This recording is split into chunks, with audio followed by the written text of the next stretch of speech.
चक्रवाती तूफान यास ने अपना असर दिखाना शुरू कर दिया है। पश्चिमी बंगाल और ओडिशा के तटीय इलाकों में लगातार जो है यास तूफान का कहर देखने को आ रहा है और ऐसा अंदाजा लगाया जा रहा है कि तेज बारिश के चलते तूफान अपना कहर बरपा सकता है। बंगाल और ओडिशा में तूफान यास का असर दिखाई दे रहा है, तो वहीं बिहार और झारखंड में भी तूफान को लेकर अलर्ट जारी है।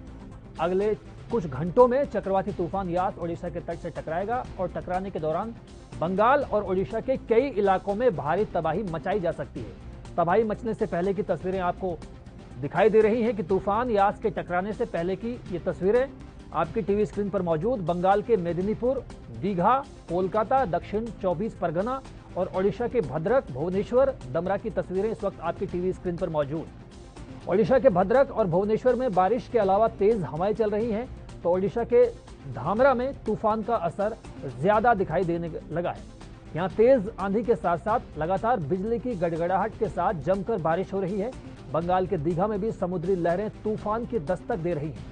इन लहरों को देखकर अंदाजा लगाया जा सकता है कि जब यास अपना पूरा विकराल रूप लेकर बंगाल और ओडिशा के तटों से टकराएगा तो क्या मंजर होगा, इसका अंदाजा बाकायदा लगाया जा सकता है। चक्रवाती तूफान यास ने कई इलाकों में तबाही मचाना शुरू किया है। पश्चिम बंगाल के उत्तरी 24 परगना के इलाके नईहाटी और हाली शहर में कई घर तबाह हो चुके हैं। तेज हवा की वजह से बिजली के खंभे और पेड़ उखड़ गए हैं। इसके अलावा बंगाल के ईस्ट मिदनापुर और कोलकाता में भी बारिश और तेज आंधी की खबरें सामने आई हैं। तूफान के मद्देनजर प्रशासन लगातार लोगों को सुरक्षित स्थानों पर पहुंचाने की कवायद में जुटा हुआ है।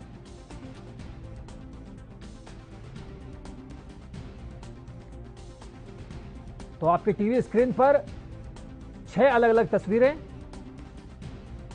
ओडिशा के भद्रक की तस्वीर आपको दे रही है। इसके अलावा ओडिशा की राजधानी भुवनेश्वर में, ओडिशा के ही धामरा, पश्चिम बंगाल के दीघा, पश्चिम बंगाल के ही ईस्ट मिदनापुर और राजधानी कोलकाता की ये तस्वीरें, 6 तस्वीरें 6 विंडो में आपके सामने आपकी टीवी स्क्रीन पर मौजूद।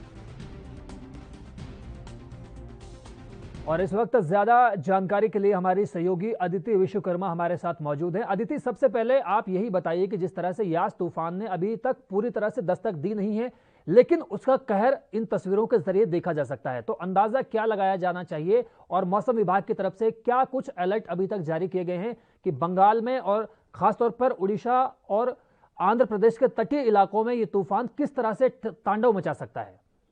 जी, जैसा कि तस्वीरों में आप साफ देख ही रहे हैं कि किस तरीके से ये तूफान के आने की पहले की दस्तक है, तो किस तरीके से तेज हवाएं चल रही है, बारिश हो रही है लगातार और कई जगहों पे तो यहाँ तक कि घर भी तबाह हो गए हैं। तो लगातार जो है ये तूफान से आने की पहले की दस्तक आपको दिखाई दे रही है, तो आप अंदाजा लगा सकते हैं जब तूफान आएगा तो क्या हालात रहेंगे।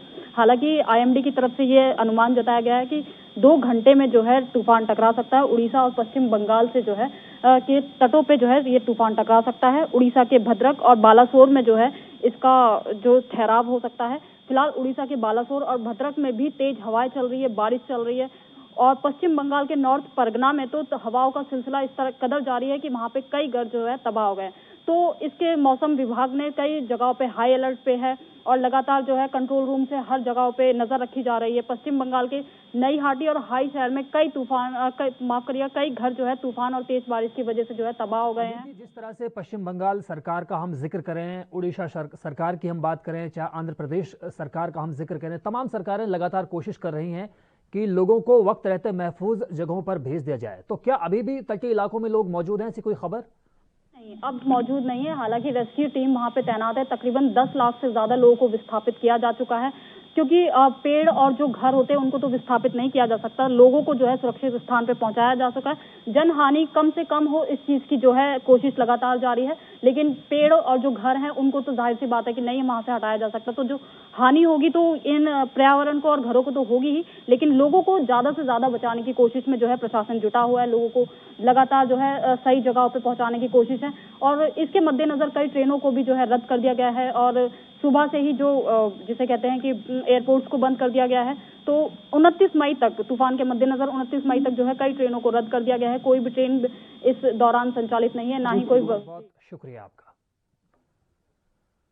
देश दुनिया की खबरों के लिए एएनबी न्यूज को सब्सक्राइब करें और बेल आइकन दबाएं।